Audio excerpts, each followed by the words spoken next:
இயேசுவே சொல்லுகிறார், நான் உயர்த்தப்படும் போது எல்லாரையும் நான் இழுத்து கொள்வேன்றார்.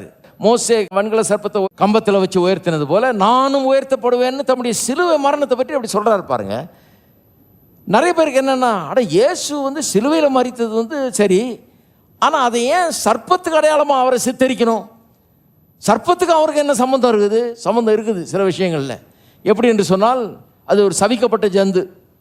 மனுஷன் பாவத்தில் விழுந்து போன போது அந்த சர்ப்பம் பிசாசினால் பயன்படுத்தப்பட்டதனால் பிசாசு சபிக்கப்பட்டது. அது உங்களுக்கு தெரியும். அன்றையிலிருந்து இன்றைய வரை சபிக்கப்பட்ட ஒரு ஜந்துவாக அது இருக்கிறது. அப்போ சாபத்துக்கு அடையாளமாக அது இருக்குது.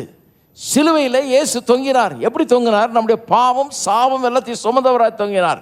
மரத்திலே தூக்கப்பட்டவன் எவனும் சபிக்கப்பட்டவன் என்று எழுதியிருக்கிறபடி கிறிஸ்து நமக்காக சாபமானார். அதை குறிக்குது. அதை எப்படி சித்தரிக்கிறது? பழைய ஏற்பாட்டில் சிலுவையை சித்தரிக்கிறாங்க பல விதத்தில். ஒரு விதம் என்னன்னா, கம்பத்திலே தூக்கி வைக்கப்பட்ட வெண்கல சர்ப்பம்.